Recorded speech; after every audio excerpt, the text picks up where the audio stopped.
నువ్వేనా దాని తండ్రివి? నీ కూతుర్ని ఎరవేసి కాంట్రాక్ట్ సంపాదించిన పెద్ద మనిషివి నువ్వేనా? ఏ నీ కూతురు నా మొగుడితో తిరగడం నిజం కాదా? నీ అల్లుడు పోయాడు కదా, మరి నీ కూతురు ఎలా తల్లయింది? డాక్టర్స్ ఏదేదో చెప్తున్నారా? తన కడుపులో ఉన్న బిడ్డ బ్రతకడం కష్టం అంటున్నారా? నా బిడ్డకేం కాదు కదా, మీరేం చేస్తారో నాకు తెలియదు. నా బిడ్డ మాత్రం నాకు దూరం కాకుండా కాపాడండి. అతన్ని అక్కడే ఉంచితే చాలా డేంజర్. అందుకే కళ్యాణ్ అక్కడి నుంచి తప్పించాలి.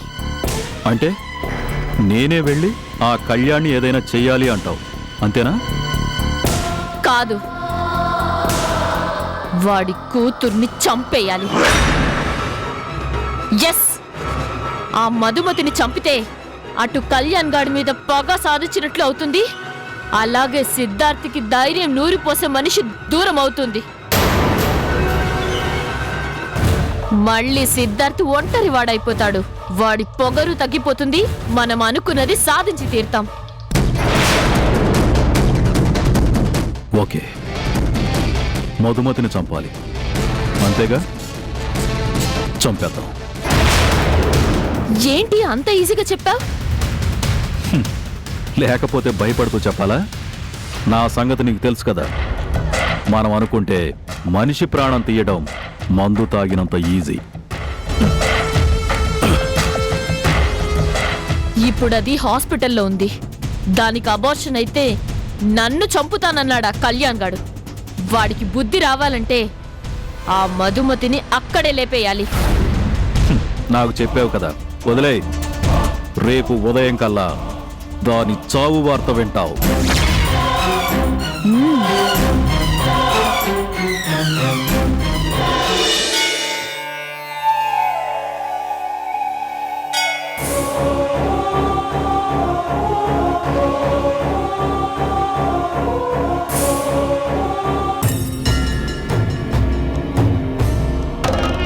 స్వామి, నా అంతటా నేనుగా వచ్చి ఏ రోజు నాకు ఇది కావాలని అడిగింది లేదు. ఆ మాటకొస్తే అసలు నాకు గుడికి రావడం కూడా అలవాట్లేదు. ఆ అలవాటు చేసింది కూడా నా భార్య మధునే. ఎందుకు జరిగిందో తెలియదు కానీ మా ఇద్దరి మధ్య ఓ వింత నాటకం జరుగుతోంది. నేను బ్రతికుండి నా భార్య దృష్టిలో చనిపోయాను. ఇప్పుడు నా బిడ్డ కూడా చనిపోతుందేమో అని భయంగా ఉంది స్వామి. నేను దూరం అయినా ఆ బిడ్డ కోసం మధు బ్రతుకుంది. ఇప్పుడు ఏదైనా జరగరాంది జరిగి ఆ బిడ్డ కూడా దూరం అయితే నా మధు బ్రతకదు. కావాలంటే నా ప్రాణం తీసుకో, కానీ నా బిడ్డను మాత్రం బ్రతికించు స్వామి. నువ్వు తప్ప నన్ను ఎవరూ కాపాడలేరు.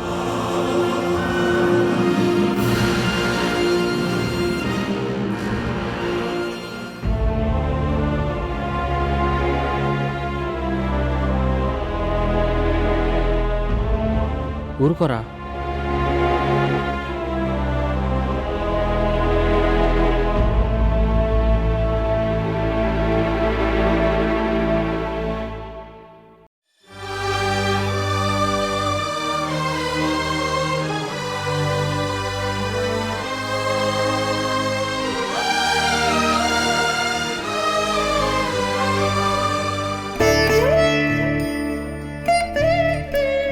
రే ఆనంద్, నువ్వేం టెన్షన్ పడకరా.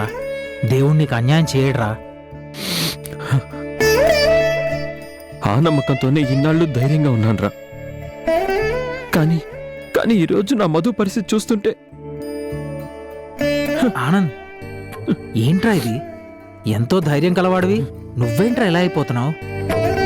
ఏం చేయనురా, నేను బ్రతికుండి చనిపోయిన మనిషినయ్యాను. అటు చూస్తే ఆ తల్లికి ద్రోహం చేయలేను. నేను సిద్ధార్థని కాదు ఆనందం తెలిస్తే ఆ అమ్మ గుండె ఆగిపోతుంది. ఇటు చూస్తే నా బిడ్డ నాకు దూరం అవుతుందేమోననే భయం. కనీసం దగ్గరికి వెళ్ళి ఓదార్పు కూడా అందించలేని పరిస్థితిలో ఉన్నానురా. అసలు ఈ బాధలు చూసే కంటే నిజంగానే చనిపోయినా బాగుండేదిరా. అంత మాట అనకరా. కష్టాలు వస్తుంటాయి పోతుంటాయి. మనకి మనమే సర్ది చెప్పుకుంటూ ప్రాబ్లమ్స్ ఫేస్ చేసుకుంటూ వెళ్ళాలి. కానీ ఇలా డీలా పడిపోతే ఎలా? ఏం చేయమంటా చెప్పరా. ఆ బిడ్డ మా ప్రేమకి ప్రతిరూపం రా. నేను మళ్ళీ నీ కడుపున పుడతానని మధుకోసారి చెప్పానురా. మధు అదే నమ్ముతుంది.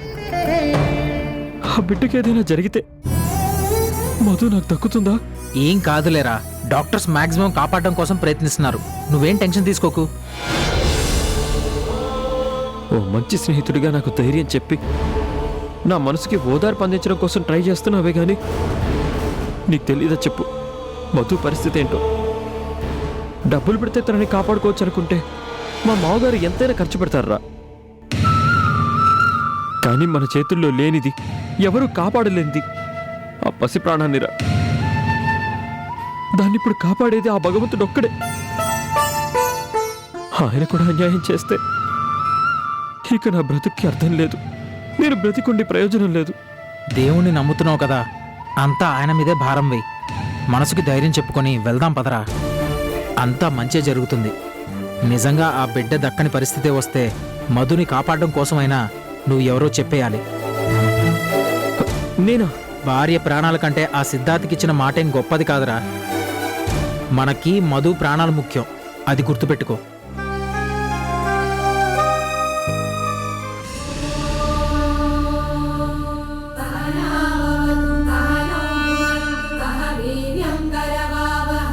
तेजस्विनावधीतमस्तु मा विषावहै। शान्ति शान्ति शान्तिः।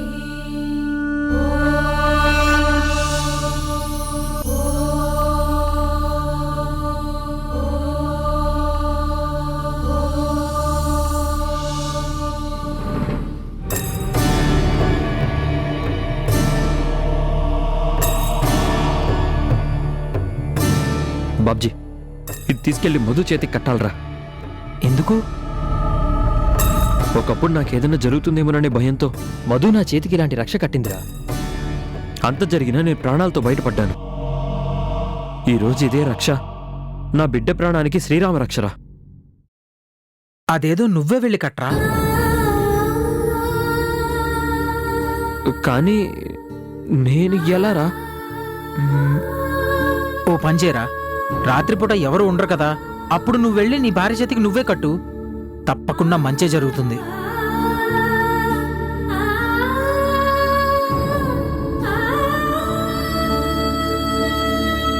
అలాగేరా.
కలల్ని నిజం చేస్తున్న నీకు ఎలా కృతజ్ఞతలు చెప్పాలో నాకు తెలియడం లేదు మధు.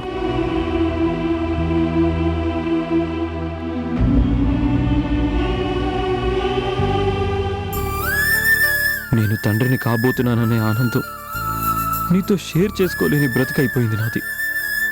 ఆ దేవుడు మనల్ని దూరం చేయొచ్చేమో గాని మనకి మాత్రం అన్యాయం చేయడు. ఆ రోజు నువ్వు నా చేతికి కట్టిన రక్ష నా ప్రాణాల్ని కాపాడింది. ఈరోజు మన బిడ్డని బ్రతికించమని అదే దేవుణ్ణి కోరుకుని రక్ష తీసుకొని వచ్చాను మధు.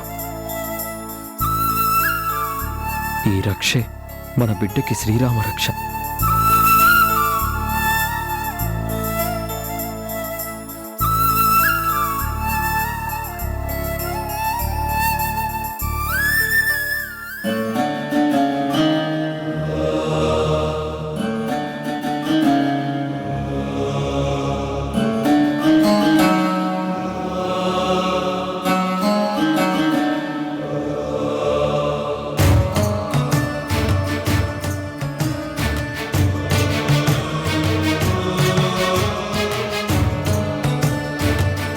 వెళ్ళొస్తాను మధు. ఆ దేవుడే మన బిడ్డని కాపాడుతాడు.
ఏంటమ్మా అలా ఉన్నావు? ఇంకా నిద్రపోలేదా?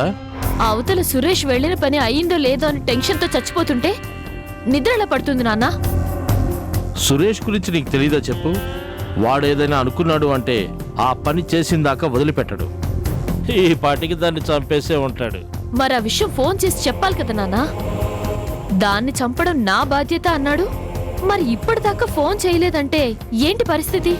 అసలు హాస్పిటల్కి వెళ్ళాడో లేదో, అక్కడ మధుని చంపడానికి ఛాన్స్ దొరికిందో లేదో ఏమీ తెలియకుండా పోయింది. ఆగమ్మా, ఏం చేస్తున్నావు? ఫోన్ చేసి అక్కడ ఏం జరిగిందో ఏంటో తెలుసుకోవాలి. నందిని, అక్కడ అతని పరిస్థితి ఏంటో ఒకవేళ ఫోన్ చేసేలా ఉంటే వెంటనే ఈ గుడ్ న్యూస్ ఫోన్ చేసి చెప్పేవాడు కదా. ఇంతవరకు ఫోన్ చేయలేదంటే ఏదైనా ప్రాబ్లం ఉందేమో. తొందరపడటం ఎందుకు?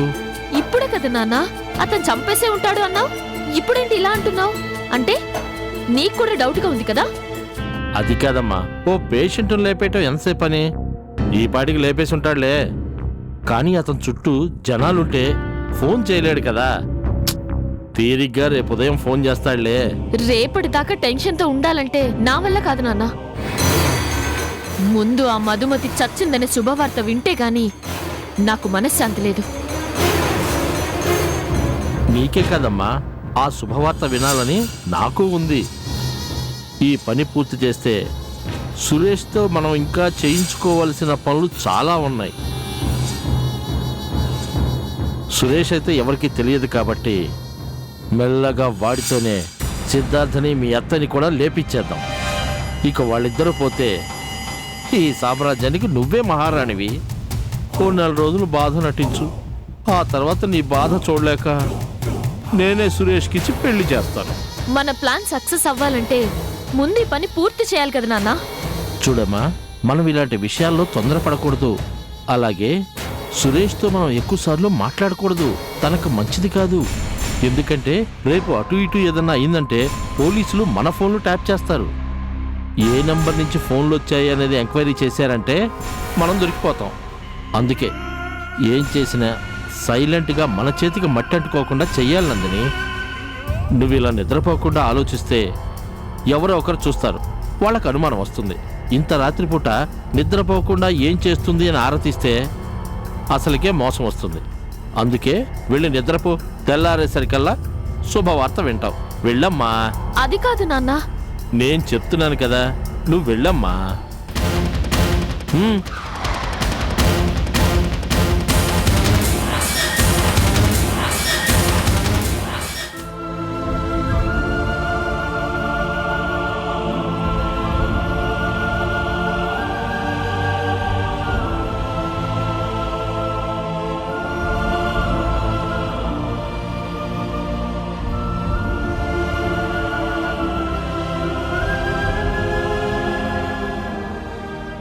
Good morning Madhu.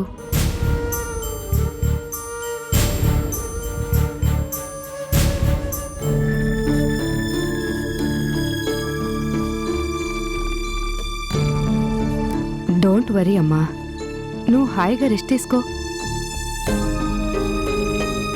ఇంకా నాకు రెస్ట్ దేనికి డాక్టర్? నాకున్న ఒకే ఒక్క ఆశ నా బిడ్డ. ఆ బిడ్డ నాకు దక్కనప్పుడు నేను బతికుండి ఏ ప్రయోజనం డాక్టర్?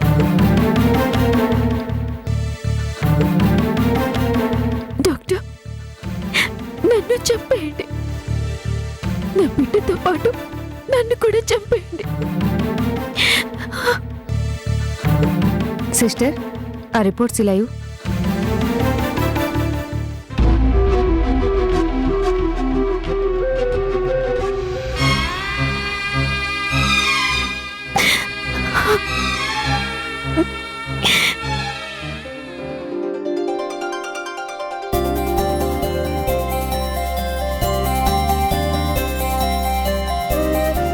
మధు, నీ బిడ్డకేం కాలేదమ్మా, చాలా సేఫ్గా ఉంది. ఏంటి డాక్టర్ మీరు చెప్పేది? నా బిడ్డకేం కాలేదా? తనకేం ప్రమాదం లేదా? ఏం ప్రమాదం లేదమ్మా. నీ కడుపులో పెరిగే బిడ్డ చాలా ఆరోగ్యంగా ఉంది.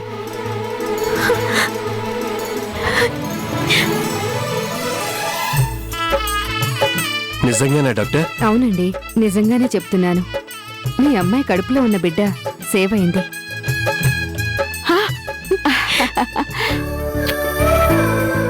భగవంతుడా, కాపాడావు తండ్రి. నా కొడుకును మళ్ళీ నాకు దక్కించావు. నిజంగా ఇది మీ అదృష్టమేనండి. మీరు చేసుకున్న పుణ్యం కావచ్చు, బిడ్డని బతికించుకోవాలన్న మీ సంకల్పం కావచ్చు. మొత్తానికి బిడ్డ బతికింది.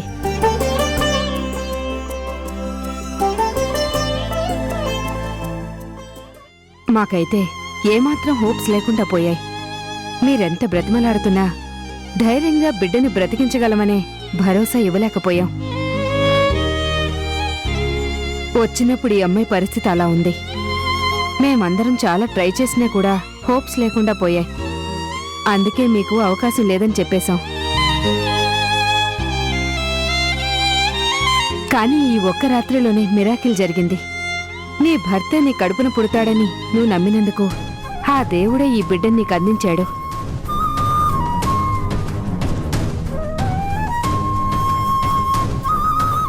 ఇక నీకేం భయం లేదు మధు. ఇవాళ డిశ్చార్జ్ చేస్తాను. ఇంటికి వెళ్ళి హాయిగా రెస్ట్ తీసుకో. జరిగిందంతా ఒక లెసన్లా తీసుకుని చాలా జాగ్రత్తగా ఉండాలి. మరోసారి ఇలా టెన్షన్ పడ్డం, బీపీ పెంచుకుని ఇలాంటి పరిస్థితులు తెచ్చుకోవడం చెయ్యొద్దు. అలాగే డాక్టర్. గుడ్. చూసావా తల్లి, ఆ దేవుడు మన ఎందున్నాడని ఇప్పటికైనా నమ్ముతావా? నేను బాధలో దేవుణ్ణి తిట్టానమ్మా. నేనేమన్నా? ఆయన మాత్రం నిన్ను దీవించాడు తల్లి. బాధపడకండి డాడీ. మీరన్నారు కదా, ఒకసారి పొరపాటు చేసి అన్యాయం చేసిన దేవుడు మరోసారి అన్యాయం చేయడు అన్నారు కదా. అందుకే నిజంగానే ఆ దేవుడే నన్ను.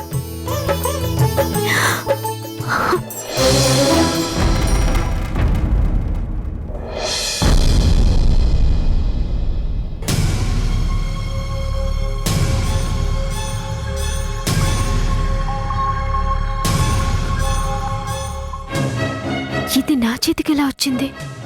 ఎవరు కట్టారు? అత్తయ్య, మీరు కట్టారా? లేదమ్మా, నీకేమవుతుందోనన్న భయంతో నేను ఇక్కడే ఉన్నానమ్మా. గుడికి కూడా వెళ్ళలేదు. మరి మీరు తెచ్చి కట్టారా డాడీ?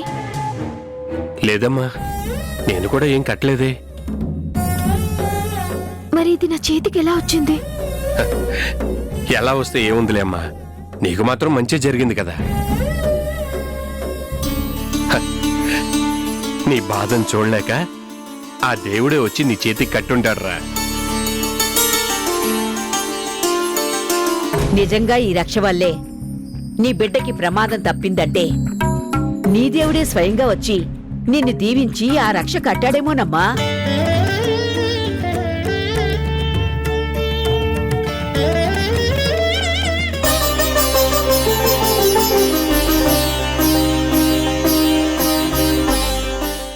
ఒరేయ్, నీకో గుడ్ న్యూస్ రా. నీ బిడ్డ సేవ్ అయింది. ఇదిగో ఇప్పుడే ఈ గుడ్ న్యూస్ మీ మావగారు నోటి నుంచి విన్నారా? డాక్టర్ వచ్చి చెక్ చేసి బిడ్డ ప్రాణానికి ఏ ప్రమాదం లేదని చెప్పిందంట్రా.